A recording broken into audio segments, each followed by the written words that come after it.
పొద్దున్నుంచి కూడా బండి సంజయ్ కొడుకుకు సంబంధించినటువంటి వార్త పూర్తిగా వైరల్గా మారింది. సోషల్ మీడియా కావచ్చు, లేకపోతే మెయిన్ స్ట్రీమ్ మీడియాలో కావచ్చు. హనీ ట్రాప్కి గురయ్యిండు అంటూ కూడా పెద్ద ఎత్తున కూడా వార్తలు వస్తున్న పరిస్థితి కూడా ఉంది. అసలు నిజంగానే హనీ ట్రాప్కి గురయ్యిండా? అసలు బండి భగీరథకి సంబంధించినటువంటి గతంలో అసలు ఎటువంటి క్రిమినల్ రికార్డు ఉంది? అనేక అంశాల గురించి మనం మాట్లాడే ప్రయత్నం చేద్దాం. అసలు పూర్తిగా కూడా పొద్దున్నుంచి ఒక బండి భగీరథకి సంబంధించినటువంటి ఇష్యూ ఏదైతే ఉందో అది సోషల్ మీడియాలో కావచ్చు, లేకపోతే మెయిన్ స్ట్రీమ్ మీడియాలో కావచ్చు పెద్దగా కూడా చూపిస్తున్న పరిస్థితి కూడా ఉంది. రేపొద్దున్న హైదరాబాద్కి నరేంద్ర మోదీ వస్తున్న నేపథ్యంలోనే బీజేపీ కార్యకర్తలు ఎక్కడికక్కడ మొత్తం ఏర్పాట్లకి మొత్తం సర్వం సిద్ధం చేస్తున్న పరిస్థితి కూడా ఉంది. కేంద్ర మంత్రులు కావచ్చు, లేకపోతే బీజేపీ పార్టీలో ఉన్నటువంటి కీలక క్యాడర్ అంతా కూడా ఆ పనుల్లో నిమగ్నమై ఉన్న పరిస్థితి కూడా ఉంది. ఒకటేసారి బీజేపీ పార్టీకి ఇది ఒక షాక్ అనే చెప్పుకోవాలి. ఎందుకంటే బండి సంజయ్ కొడుకు మీద అనేక ఆరోపణలు గతంలో కూడా వచ్చిన పరిస్థితి ఉంది. ఇప్పుడేమో తాజాగా హనీ ట్రాప్కి గురవుతున్నాడు అని చెప్పేసి ఒక పక్క వార్త వస్తుంది. అంటే బండి సంజయ్ ఎంత పకడ్బందీగా మీడియాను మేనేజ్ చేస్తున్నారు అనేది ఇక్కడ మనకు క్లియర్గా అర్థమవుతుంది. ఒక పక్క ఎవరైతే బాధితులు ఉన్నారో వాళ్ళు 17 ఏళ్ళ మా అమ్మాయి పైన అత్యాచారం చేసిండు ఈ వ్యక్తి అని చెప్పేసి వాళ్ళు పోలీస్ స్టేషన్లకు వెళ్ళి కంప్లైంట్కి ఇవ్వడానికి వెళ్తే కూడా తీసుకోలేదు అని చెప్పేసి ఒక పక్క ఆరోపణలు వినిపిస్తున్న పరిస్థితి కూడా ఉంది. 17 ఏళ్ళ అమ్మాయి పైన అత్యాచారం చేసిండు, మద్యం పోసి మరీ తీవ్రంగా ఇబ్బందులకు గురి చేసిండని చెప్పేసి ఒక పక్క వార్త వినిపిస్తున్న పరిస్థితి కూడా ఉంది. మరోపక్క ఎవరైతే బండి సంజయ్ కొడుకున్నాడో బండి సంజయ్ కొడుకు సంబంధించినటువంటి గతంలో ఎవరైతే యూనివర్సిటీలో ఎవరైతే పిల్లల్ని కొట్టడం, అదేవిధంగా ఆయనకి సంబంధించిన ఫోటోలు కావచ్చు ఇవన్నీ కూడా బాగా వైరల్ అవుతాయి. ఒకసారి మీకు చూపించే ప్రయత్నం చేస్తా. ఫస్ట్ ఇది గతంలో వీడియో ఒకసారి మనం చూసుకోవచ్చు. గతంలో యూనివర్సిటీలో ఒక వ్యక్తి ఎవరైతే ఉంటారో ఆ వ్యక్తిని కొట్టినటువంటి వీడియో ఇది ఇప్పుడు సోషల్ మీడియాలో బాగా వైరల్ అవుతుంది.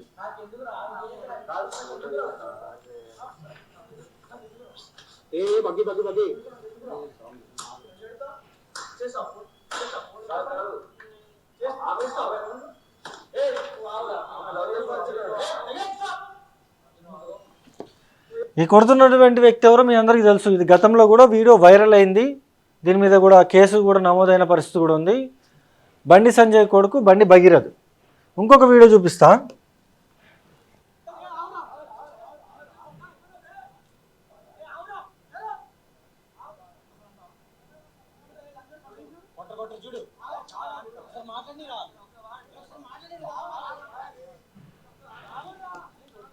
కొడుతున్నటువంటి వ్యక్తి బండి భగీరథ్. అంటే ఈ వీడియోలో నేను ఎందుకు చూపిస్తున్నానంటే మనోడు హనీ ట్రాప్కి గురైండు, మనోడు భయపడి 50,000 ఇచ్చేసేసిండు, 17 ఏళ్ళ యువత ఎవరైతే ఉన్నారో వాళ్ళ తల్లిదండ్రులకి డబ్బులు ఇచ్చేసిండు అని చెప్పేసి పెద్ద ఎత్తున కూడా వార్తలు వస్తున్నాయి. కాబట్టి ఈ వీడియోలన్నీ చూపిస్తున్నా. అంటే మనోడు కడిగిన ముత్యం లాంటోడు కాబట్టి ఈ వీడియోలన్నీ మీకు చూపిస్తున్నా. ఎందుకంటే ఇప్పుడు 17 ఏళ్ళ అమ్మాయి పైన అత్యాచారం చేసిండు, ఫామ్ హౌస్కి తీసుకెళ్ళిండు, ఫామ్ హౌస్కి తీసుకెళ్ళి 2-3 సార్లు అత్యాచారం చేసిండు అని చెప్పేసి వాళ్ళు ఒక పక్క బాధితులు ఎవరైతే ఉన్నారో వాళ్ళు ఆరోపిస్తున్న పరిస్థితి కూడా ఉంది. ఒక పక్క ఈయన ఏం చేసిండంటే నన్ను పెళ్లి చేసుకోమని వేధింపులకు గురి చేస్తున్నారు, లేకపోతే నా మీద కేసు పెడతా అంటానని చెప్పి ఆయన పోయి ఈయన కేసు పెట్టిండు. ఇప్పుడు బీజేపీ పార్టీ పరువు ఏమవ్వాలి? బీజేపీ కార్యకర్తలు మరి ఏం చేయాలి? రేపు పొద్దున నరేంద్ర మోదీ వస్తున్న పరిస్థితి ఉంది. మరి బీజేపీ పార్టీలో ఉన్నటువంటి గతంలో బండి సంజయ్ మీద కూడా అనేక ఆరోపణలు వచ్చిన పరిస్థితి కూడా ఉంది. ఎవరైతే మహిళా నాయకుల్ని ఇది చేసిండు అది చేసిండు అని చెప్పి రకరకాల కూడా వార్తలు వచ్చినాయి. ఇప్పుడు చూస్తేనేమో బండి భగీరథ్ మీద పోక్సో కేసు నమోదైంది, ఖచ్చితంగా కూడా జైలుకి పంపిస్తారు అని చెప్పేసి కొంతమంది మాట్లాడుతూ ఉన్నారు. కొంతమంది ఏమో లేదు వాళ్ళ నాన్న పెద్ద లీడరు, ఆయన మీద కేసు ఎందుకు నమోదవుతుంది, ఆయన ఎందుకు జైలుకి పోతాడు, అంత సినిమా లేనే లేదు, బీజేపీ పార్టీ మొత్తం వాళ్ళకి అండగా ఉంది అని చెప్పేసి కొంతమంది మాట్లాడుతూ ఉన్నారు. దీని మీద పెద్దగా చర్చ నడుస్తుంది. మరి బాధితులకి న్యాయం జరుగుతుందా జరగదా అనేది తెలియదు. కానీ బండి భగీరథకి సంబంధించి మద్యం సేవిస్తాడు, అనేక ఆరోపణలు ఉన్నాయి. గతంలో ఈ ఫోటో కూడా ఒకటి బాగా వైరల్ అయింది. గతంలో ఒక అమ్మాయిని ముద్దు పెట్టుకుంటున్నట్టు వీడియో ఫోటో ఇది. అమ్మాయి ఫేస్ చూపించకూడదు కాబట్టి చూపించట్లేదు. అది అంటే గతంలో కూడా అనేక ఆరోపణలు ఉన్నాయి ఈ వ్యక్తి మీద. ఇప్పుడు చూసుకుంటేనేమో లేదు నేను కడిగిన ముత్యం లాంటివాడిని అని చెప్పేసి ఈయనే పోయి రిటర్న్లో కేసు పెట్టడం అనేది మరి ఎట్లా చూడాలి ఏంటనేది దేవుడికే తెలియాలి. సరే మాట్లాడే ప్రయత్నం చేద్దాం. దీని మీద కూడా పెద్దగా చర్చ నడుస్తుంది. రేపొద్దున నరేంద్ర మోదీ వస్తున్న పరిస్థితి ఉంది హైదరాబాద్కి, పీఎం వస్తున్న నేపథ్యంలోనే బీజేపీ పార్టీకి అయితే పెద్ద షాక్ అనే చెప్పుకోవాలి. బీజేపీ పార్టీలో ఉన్నటువంటి కీలక నాయకులకు కూడా ఇది ఒక పెద్ద షాక్ అని చెప్పుకోవాలి. అసలు మాట్లాడే ప్రయత్నం చేద్దాం. మనతో పాటు సంజయ్ గారు ఫోన్ లైన్లో అందుబాటులో ఉన్నారు. సంజయ్ గారు నమస్తే అండి. నమస్తే అండి. చెప్పండి, ఇప్పుడు పొద్దున్న నుంచి కూడా ఇది బండి సంజయ్ కొడుకుకు సంబంధించినటువంటి అంశం పెద్దగా వైరల్ అవుతుంది.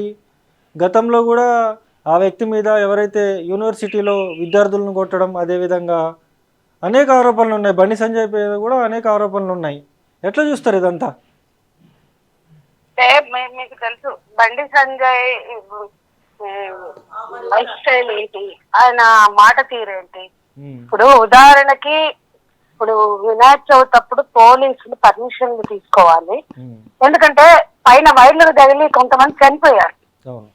అయితే ఎవరైనా సరే పర్మిషన్లు తీసుకోవాలి. విగ్రహాలను పెట్టేటప్పుడు కొన్ని సమస్యలు రావడం, గొడవలు రాకుండా ఉండాలని చెప్తే దానిని కూడా తను తప్పు పెట్టి చాలా రౌడీజంతో పర్మిషన్ తీసుకోవాలా, మేము వినాయక ఎన్నన్నా పెట్టుకుంటాం, ఎక్కడన్నా పెట్టుకుంటాం, ఎప్పుడన్నా తీసుకెళ్తాం, మేము కరెంట్ పర్మిషన్లు తీసుకోం, మున్సిపల్ పర్మిషన్లు తీసుకోం.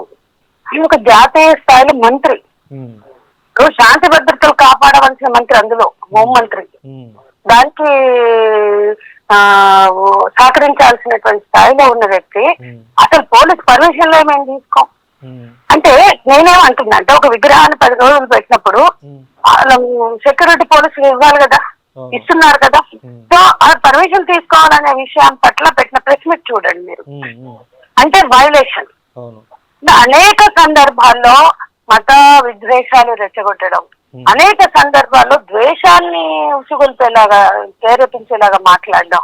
తండ్రి ఎప్పుడైతే చేస్తాడో కొడుకుకి ఏ చట్టాల పట్ల గౌరవం ఉంటది? నేను ఈ దేశంలో ఉన్న ఒక బండి సంజయ్ అనే కాదు, చాలా మందికి ఉన్న సమస్య ఏంటంటే తండ్రులు నాయకులు అంటే వాళ్ళకి ఏ చట్టాలు వర్తించవు, ఏ న్యాయ సూత్రాలు వర్తించవు. ఎవరో కొంతమంది పదవుల్లో ఉన్న వాళ్ళు అయ్యో మనం బదనాం అయిపోతాం, మనం ఒక పదవిలో ఉన్నాం, మన వేలెత్తి చూపిస్తారని భయపడే వాళ్ళు కూడా ఉన్నారు రాజకీయ నేతలు. అది ఏ పార్టీ అయినా, బీజేపీలో కూడా అట్లా ఆలోచించే వాళ్ళు ఉన్నారు, లేరని నేను అన్నా. కానీ బండి సంజయ్ గారి స్వభావం ఏంటంటే ఉల్లంఘన, రెచ్చగొట్టడం, లెక్క చేయకపోవడం. అది ఆయన గ్రేట్ అనుకుంటాడు. సో ఆయన కొడుకు ఇవాళ ఎక్కడి దాకా పోయింది? వాళ్ళు పొద్దున్న నుంచి ఎఫ్ఐఆర్ చెయ్యాలి, కంప్లైంట్ అయితే నమోదైంది అనేది వస్తుంది. సరే ఎంతవరకు అత్యాచారం చేసిందనే ఆరోపణలు వినిపిస్తున్నాయి. ఒక పక్క ఈయనే తిరిగి వాళ్ళు మమ్మల్ని ఇబ్బందులకు గురి చేసి నన్ను పెళ్లి చేసుకోమంటున్నారు, అందుకనే ఈయన రిటర్న్ లో కేసు పెట్టినట్టుగా కూడా తెలుస్తుంది. అదే కారణాలు ఏదున్నా ఆ విషయాన్ని ఇప్పుడు పూర్తిగా తెలియకుండా నేను కూడా మాట్లాడడం జడ్జిమెంటల్ గా ఉండడం కరెక్ట్ కాదు. కానీ అతని మీద ఆరోపణలు ఉన్నాయి అంటే ఒకవేళ ఆరోపణ నిజమైతే ఎంత అన్యాయం అండి. ఒక నేత, జాతీయ మంత్రి, నేత, ఒక నేత కొడుకు ఇట్లా బిహేవ్ చేశాడంటే అసలు ఎవరి నుంచి మనం బాధ్యతను ఎదుర్కొంటాం? ఇప్పుడు నిన్న ఒక మాట మాట్లాడారు, సుమతి కమిషనర్ అయి ఈ దేశంలో ఆడపిల్లల భద్రత ఎట్లా ఉంది అని పోయింది. పోతే వస్తావా అని అడిగిండ్రు. ఇది రియాలిటీ. మేము చెప్తే వీళ్ళు మహిళా సంఘాలకు ఇంత చెప్తారు, ఇట్లనే మాట్లాడతారు అంటారు. కమిషనరే చెప్పింది ఒక మహిళగా. దేశంలో స్త్రీల పట్ల ఉన్న ఆలోచన విధానం అది, స్త్రీల భద్రతకు సంబంధించిన అంశం అది. ఆడవాళ్ళని ఇవాళ సాంప్రదాయ భావజాలంతో చూసే వాళ్ళందరూ కూడా ఆడవాళ్ళకి వ్యక్తిత్వం ఉందని, ఆడవాళ్ళు వాళ్ళు ఎస్ అంటే ఎస్, నో అంటే నో అనే కాన్షియస్నెస్ లేదు, వాళ్ళకి స్పృహ లేదు. కాబట్టి ఇక్కడ ఏం జరిగిందో ఏంటో వాస్తవాలు అనేది బయటకు వ్యక్తం చేయాలి, బయటకు వెల్లడించాల్సిన బాధ్యత బండి సంజయ్ గారికి ఉంటుంది. కాకపోతే కంప్లైంట్ రైజ్ అయింది అనేది అంటున్నారు. ఆ కంప్లైంట్ రైజ్ అయిందంటే అమ్మాయి మైనర్ అయినప్పుడు అది ఎఫ్ఐఆర్ అయినా కూడా తప్పేగా. మైనర్ అయితే పోక్సో కేసు నమోదైంది అంటూ కూడా మాట్లాడుతూ ఉన్నారు. ఆ పోక్సో కేసు తీసుకోవడానికి కూడా చాలా కష్టాలు పడితే గానీ పోలీసులు ఆ కేసు తీసుకోలేదని కూడా మాట్లాడుతూ ఉన్నారు. అదే నేను అంటున్నాను, సామాన్యులకి న్యాయం ఇంకెక్కడ జరుగుతుంది? ఇప్పుడు నమోదు చేయడానికే వాళ్ళంతా యుద్ధం చేయాల్సి వస్తుందంటే ఇంకా వాళ్ళ కేసులు నడిపించుకోగలుగుతారు? న్యాయం కోసం పోరాడగలుగుతారా? న్యాయం సాధించగలుగుతారా? ఇప్పుడు ఒకవేళ అంటే ఆయన ఒక బాధ్యత కలిగిన పార్టీ మంత్రి, దేశంలో అధికారంలో ఉన్న పార్టీ ఒక మంత్రి, వాడు బాధ్యతగా ఉండాలి, జవాబుదారీగా ఉండాలి. కానీ మేము మంత్రులు కాబట్టి మాకు అన్ని చెల్లుబాటు అవుతాయని చాలా మంది మాట్లాడతారు. ఇంకా మన రాష్ట్రాల్లో తక్కువ ఉత్తరాదంతా అదే జరుగుతుంది. బీజేపీ నాయకులు రౌడీల్లాగా వ్యవహరించడం, బీజేపీ మంత్రులు ఇష్టం వచ్చినట్టు మాట్లాడడం, బీజేపీ మంత్రులు వాళ్ళ పిల్లలు అత్యాచారాలు, వాళ్ళ వాళ్ళ వాళ్ళ మంత్రుల పరివారాలు, వాళ్ళ కుటుంబాలు, వాళ్ళ శిష్యులు ఇప్పుడు పోక్సో కేసు నమోదైంది అని చెప్పేసి అంటా ఉన్నారు. ఒకవేళ పోక్సో కేసు నమోదయ్యి న్యాయం జరుగుతుంది అంటారా బాధితులకి? పోక్సో కేసు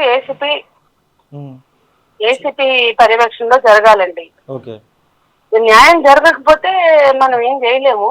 ఎందుకంటే వాళ్ళు మంత్రులు రాజకీయం చేయగలరు. దేవుణ్ణి రాజకీయం చేసిన వాళ్ళు విషయాన్ని రాజకీయం చేయరా?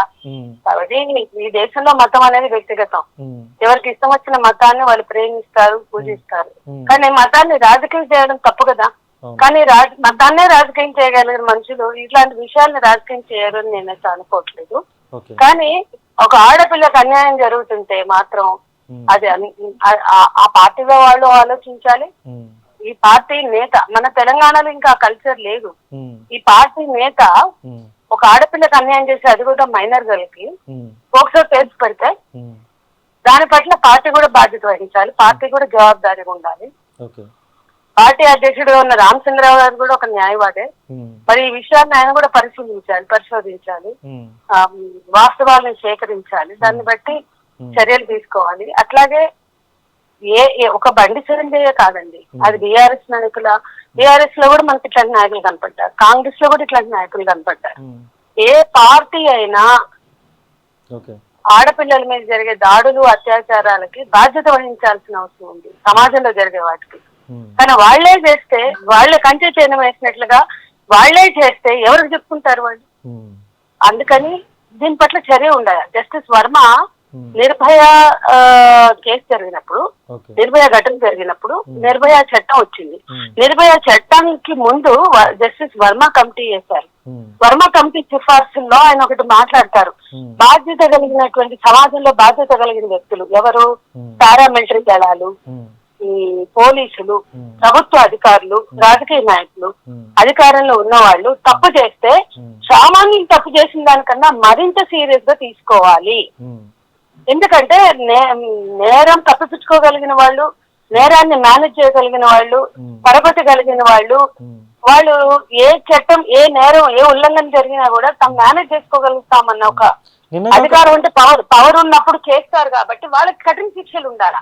మిగతా వాళ్ళకి 10 ఏళ్ళు ఉంటే వాళ్ళకి 15 ఏళ్ళ శిక్ష ఉండాలని జస్టిస్ వర్మ కమిటీ సిఫార్సుల్లో ఉన్నాయి. అదే నిర్భయ చట్టంగా ఈ రోజు వచ్చింది భారతదేశంలో. సో పోక్సో చట్టమే కాదు, నిర్భయ చట్టం కూడా ఉంది. నిర్భయ చట్టం స్పష్టంగా అధికారం కలిగిన వాళ్ళు తమ అధికారాన్ని వినియోగించుకుని నేరం చేసినట్లయితే వాళ్ళు మరింతగా శిక్షార్హులు అని చెప్తోంది ఆ చట్టం. ఆ చట్టాన్ని కూడా మనం గమనంలోకి తీసుకున్నట్లయితే ఖచ్చితంగా ఈ విషయంలో ఆలోచించవలసినటువంటి అవసరం ఉందండి. ఆ మేరకైనా ఈ చట్టాలని గౌరవించాల్సిన బాధ్యత బీజేపీ నేతలకు కూడా ఉంది.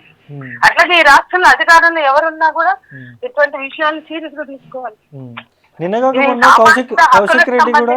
కౌశిక్ రెడ్డి కూడా ఒక మాట అంటే వెంటనే బీజేపీ కార్యకర్తలు వెంటనే వెళ్ళి బీఆర్ఎస్ నాయకుల కార్లు అద్దాలు ధ్వంసం చేసారు, మొత్తం వాళ్ళ మీద దాడులకు తెగబడ్డారు. అవును, గుండెల్లాగా చేశారు. ఎట్లా చూస్తారు అది? అదేనండి, మీరు ఇతరులకు వచ్చేటప్పటికి న్యాయాన్ని మాట్లాడతారు లేదా ఉల్లంఘనలని ఎత్తి చూపిస్తారు. మీకు వర్తించవా? అసలు ఈ దేశంలో ఎవరికైనా తెలుసు అర్థమైన గుండాయిజం చేసే పార్టీ ఎవరంటే బీజేపీ అని చెప్తారు. ఇది అంటే చూడొచ్చు, ఇక్కడ ఇప్పటికే ప్రజా సంఘాల నాయకులు కూడా తీవ్రంగా కూడా మండిపడుతున్న పరిస్థితి కూడా ఉంది. నిన్నగాక మొన్న కౌశిక్ రెడ్డికి సంబంధించినటువంటి కాన్వాయ్ మీద కావచ్చు, ఆయన కార్ల మీద కావచ్చు, గంగుల కమలాకర్కి సంబంధించినటువంటి కాన్వాయ్ మీద కావచ్చు, మొత్తం బీజేపీ పార్టీలో ఉన్నటువంటి కార్యకర్తల, మరి గుండాలా, మరి ఎవరనేది తెలియదు, కానీ పోయి దాడులు చేసిన మొత్తం అద్దాలు మొత్తం ధ్వంసం చేసిన పరిస్థితి ఉంది. మరి దీన్ని కప్పిపుచ్చడానికి వాళ్ళు దాడులు చేసినరా, లేకపోతే ఏంటి దీని వెనకాల మరి ఎటువంటి కోణం ఉంది? మరి పోలీసులు ఎందుకు కేసు నమోదు చేసి మరి ఎందుకు బహిర్గతం చేయట్లేదు? అనేక విమర్శలు వెలువెత్తుతున్న పరిస్థితి కూడా ఉంది. వాళ్ళ నాన్న బీజేపీ పార్టీలో పెద్ద లీడర్ కాబట్టి చూసి చూడనట్టు ఉంటున్నారు అని చెప్పేసి ఒక పక్క వాదనలు వినిపిస్తున్నాయి. ఇప్పుడు 17 సంవత్సరాలు అయినటువంటి మహిళ మైనర్ బాలిక పైన అత్యాచారం చేస్తే మరి ఇప్పటి వరకు కూడా ఎవరు పట్టించుకోని పరిస్థితి ఉంది. అటువంటి పరిస్థితి ఉన్నప్పుడు మరి ఎటుపోతుంది భారతదేశం? రేపొద్దున PM నరేంద్ర మోదీ గారు వస్తున్నారు. ఆయన వస్తున్న నేపథ్యంలోనే ఇది బీజేపీ పార్టీకి పెద్ద షాక్ అనేది చెప్పుకోవాలి. ఎందుకంటే మరి బండి సంజయ్ గారు మైక్ దొరికితే యమదంచుడు దంచుతాడు. మరి రేపొద్దున మరి బీజేపీ పార్టీ నాయకులు ఏం దంచుతారో మరి ఏం చేస్తారు అనేది చూడాలా. దీని మీద కూడా పెద్దగా విమర్శలు వెలువెత్తుతున్న పరిస్థితి. బాధితులకి న్యాయం చేయాలని చెప్పేసి ఒక పక్క ప్రజా సంఘాల నాయకులు అయితే డిమాండ్ చేస్తున్న పరిస్థితి కూడా ఉంది. అసలు ఏం జరుగుతుంది ఏంటనేది వేచి చూడాల్సినంత అవసరం ఉంది. చూస్తూనే ఉండండి మైక్ టీవీ.